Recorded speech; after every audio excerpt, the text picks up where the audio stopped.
చేస్తున్నావు ఈరోజు? మిరియాల రసం చేస్తా ప్రకాష్. మిరియాల రసం కావాల్సిన పదార్థాలు మమ్మీ? 2 టమాటా, కొంచెం చింతపండు ఉడకబెట్టి పక్కన పెట్టుకున్నాను. టమాటా చింతపండు ఉడకబెట్టి పక్కన పెట్టుకున్నాం. జీలకర్ర, మిరియాలు, తెల్లగడ్డలు, పొడిమిరపకాయలు. జీలకర్ర ఇవన్నీ పొడి కొట్టుకోవాలా. పొడి కొట్టుకున్న తర్వాత మళ్ళీ పోపు పెట్టుకున్నాము.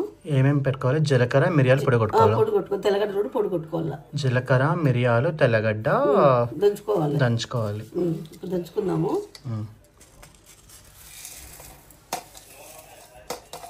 పెనం పెట్టుకుని నూనె వేసుకున్నాము. ఫస్ట్ ఇది వేయాల, పొడి వేసుకోవాలా. పెనం పెట్టుకొని ఆయిల్ వేడెక్కిన తర్వాత ఇది వేసుకోవాలి. పొడి వేసుకున్నాం. ఇది కొంచెం బాగా వేగించి ఎండుమిర్చి, కరివేపాకు, కొత్తిమీర ఈ 3 వేసుకోవాలి. కొంచెం ఇంగు వేసుకోవాలి.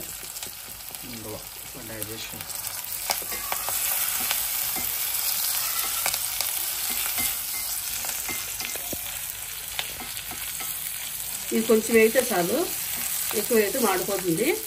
ఇప్పుడు ఈ పులుసు దీంట్లోకి వేసుకుందాం. రసము ఈ పులుసు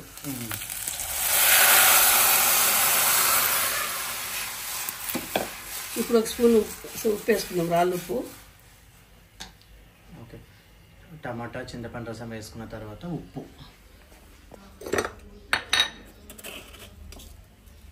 1 స్పూన్ వేసుకుంటాను. తక్కువైతే మళ్ళీ వేసుకుందాము.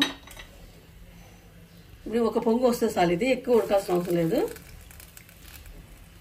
1 పొంగు వస్తే చాలు. మూత పెట్టుకుందాము.